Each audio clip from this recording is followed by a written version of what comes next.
Real life में कंगना रनौत बहुत enigmatic है। पता ही नहीं पड़ता है कि कंगना रनौत के माइंड में क्या चल रहा है। क्यों बनी कंगना की बॉलीवुड में एक मिस्ट्री गर्ल की इमेज?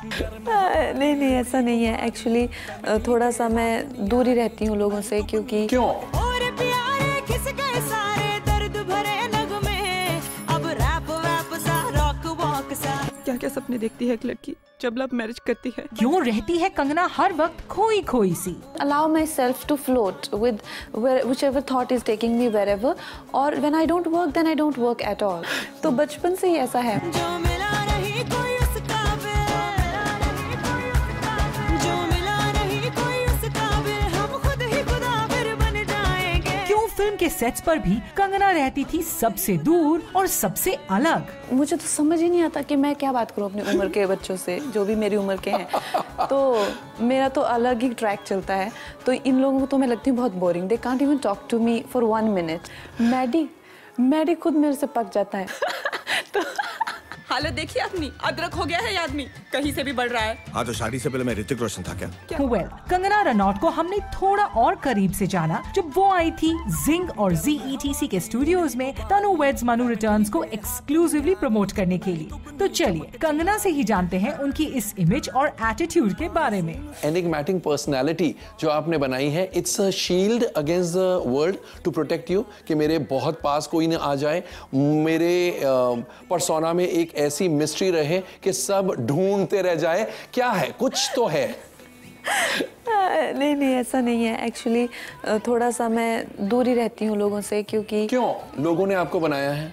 नहीं, लोगों ने, जो मेरे दोस्त हैं, जो मुझे जानते हैं, समझते हैं, उन तक ठीक है, क्योंकि ज़्यादा मेरा जैसा स्वभाव है, मैं काफ़ी अपफ्रंट हूँ, तो कई बार लोग मिसअंडरस्टैंड कर लेते हैं। और दूसरी चीज़ के कहीं ना कहीं मुझे इतने चैलेंजिंग, जैसे कि कहा रोल्स या उसमें मैं इतना डीप थिंकिंग में हमेशा रहती हूँ, तो मुझे पसंद नहीं है कि मुझे कोई ऐसे इंटरप्ट करे। तो एक मैं रखती हूँ कि नहीं तो क्या है, कोई ना कोई चला रहता है, कोई ना कोई बातें, फ़ोन कॉल, ये वो चला ही रहता है। तो आप जो है, मुझे अच्छा लगता है कि मैं चाहे किसी ना किसी डेप्थ में, अभी कोई छोटी सी चीज़ हो तो मुझे कभी भी याद आ जाएगी, तो चाहे स्क्रिप्ट के बारे में हो, किसके बारे में मैंने कभी सुनी हो अपनी स्क्रिप्ट 6 महीना पहले, अभी 6 महीना बाद मैंने कभी भी, मुझे उस पर ध्यान लग जाता है और उस पर करके फिर मैं सोचती हूँ ये। और जो चीज़ों पे मैंने थिंकिंग की हो कभी भी, वो मुझे बहुत फ्रूटफुल रहती है फ्यूचर में, एज अपोज टू कि मान लो कल मेरी शूटिंग है और आज मैं सोचूं कि आज तो मुझे तैयारी करनी है क्योंकि हफ्ते में शूटिंग है। ऐसे नहीं चलता। फिर मैं चाहे बैठ के कितना भी कोशिश करूं उस पर ध्यान लगाने की, मेरा नहीं लगता उस पर अटेंशन। बात कर दी है, हाथ मार दी है, बैठे का भी ना बैक सीट, बनो तेरा स्वैगर लागे सेक्सी, बनो So you need to prepare, be in constant preparation mode.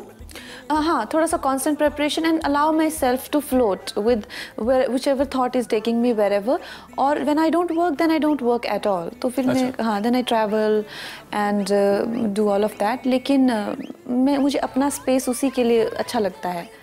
School days में भी या जब आप पढ़ाई कर रही थी तब भी ऐसी थी? लास्ट मोमेंट नहीं पढ़ सकती थी आप? बहुत ड्रीमी, ऐसा मतलब हो जाता था कि क्लास में एकदम बिल्कुल उसमें चले जाना, किसी सोच में करके, और रोज़ मुझे क्लासरूम से निकाल देते थे, क्योंकि मैं देखती तो रहती थी बोर्ड की तरफ, और टीचर को पता था कि इसकी आंखें यहाँ पे है, ये खुद कहीं पे है, और यही सब क्रिएटिव विजुअल्स, ये वो सब फिर मुझे खड़ा करते। तो मैंने क्या बोला, फिर मेरा ऐसा हो जाता था कि खुद कॉपी उठाओ, खुद ही क्लासरूम से बाहर चले जाओगे, मुझे कुछ नहीं पता आपने क्या बोला।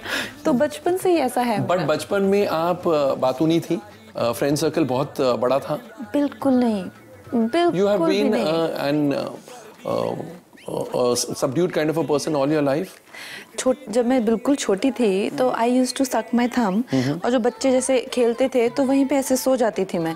तो बच्चे सब मैं जाती थी मम्मी से कह के कि मुझे खेलना है, तो एक पेड़ के नीचे खड़ी हो जाती थी और सब बच्चे खेलते थे और मैं सो जाती, बच्चे चले जाते, तो मैं my father used to come pick me up and take me. तो कभी ऐसे टेबल के नीचे, कभी पेड़ के नीचे, कभी ऐसे, लेकिन खेलना या बच्चों से वो होना कुछ नहीं। फिर मेरी आदत छुड़ाई पट्टियाँ लगा लगा के ये वो सब। तो अब मुझे छेड़ते भी बहुत हैं मेरे भाई बहन सब, लेकिन बच्चों अपना अपना नेचर होता है। तो इतनी बोरिंग पर्सनालिटी इतनी इंटरेस्टिंग पर्सनालिटी कैसे बनी? ये मेटामॉर्फोसिस कैसे हुआ? इंटरेस्टिंग तो बिल्कुल भी नहीं हूँ कोमल सर मैं।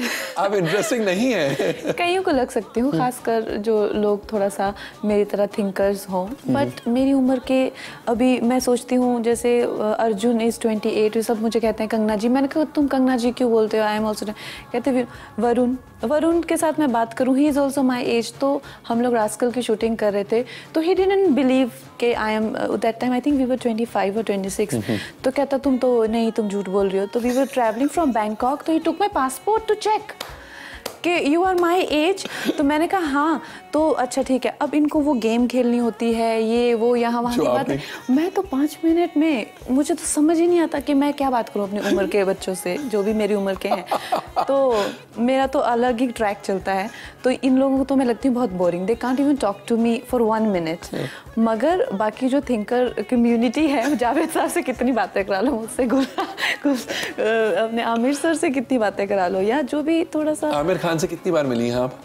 काफ़ी बार। उनके साथ तो वो तो बहुत अच्छे दोस्त हैं, तो उनके साथ उस तरह के जो थिंकर्स हैं वो मुझे बहुत अच्छे लगते हैं। थिंकर्स भी होते हैं लेकिन पॉजिटिव थिंकर्स।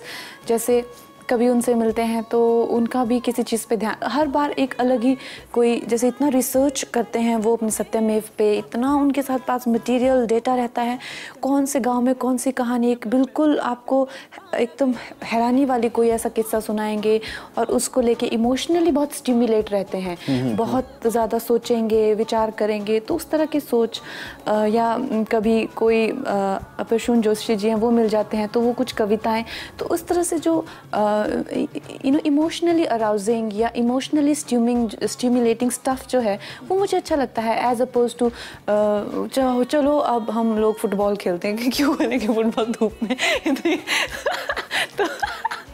तो मुझे नहीं अच्छा। मैडी खुद मेरे से पक जाता है, सारा दिन कुछ ना कुछ गेम खेलता रहता है वो, उसके पास बहुत सारे गैजेट्स हैं। अच्छा वो तो छोड़ो, अभी हम लोग लंदन में शूट कर रहे थे तो एक छोटा सा कार, मतलब फ्लैट थी, उसमें टायर्स थे और उस पे खड़े होके और रिमोट कंट्रोल से वो सारा दिन सेट पे घूम रहा था। अब ऐसा कोई क्यों करेगा रिमोट, जब आपके पास गाड़ी है आप फ्लाई कर सकते हैं। तो इस छोटे से मुझे भी कहते तुम भी आओ इस पे और तुम भी घूमो। मैंने तो मुझे बोरिंग ही रहने दो और मैं ऐसे ही ठीक हूँ। कहता नहीं, आनंद जी के ऑलमोस्ट पैर टूटने वाला था क्योंकि उन्होंने क्योंकि उन्होंने एक पैर रखा तो it slipped. Oh my God. It literally flew. तो कहता no chief I'll hold you, you have to। मैंने कहा आनंद जी घुटने तुड़वाओगे, शूटिंग पे ध्यान दो। No chief forget her, I'll hold you। तो बड़ी मुश्किल से उनकी वो मोच आती थी बच्चे। आपको कन्विंस किया, आपने राइड लिया उस कार पर कि नहीं? मैं क्यों फालतू के चक्रों में पड़ूं? आपको नहीं लगता है कि आप अपनी उम्र से कुछ ज्यादा बड़ी हैं? ये है, मैं 10 साल की उम्र में जगजीत सिंह की गजलें सुनती थी। तो अब होते हैं कोई ऐसे होते हैं, क्या कर सकते हैं ना। सो मुझे एक जो रेगुलर स्टफ है वो अच्छा नहीं लगता। हमें लगता है कि कंगना पर उनके नए दोस्त आमिर खान की पर्सनालिटी का काफी असर पड़ा है, क्योंकि आमिर भी हमेशा फिल्म के सेट्स पर फोकस्ड होकर अपने काम पर ध्यान देते हैं और अपने काम को काफी सीरियसली लेकर उसमें डूब जाते हैं। जो भी हो, इतना तो तय है कि कंगना अपने इस एटीट्यूड के चलते बॉलीवुड में अपनी एक अलग पहचान बना चुकी हैं।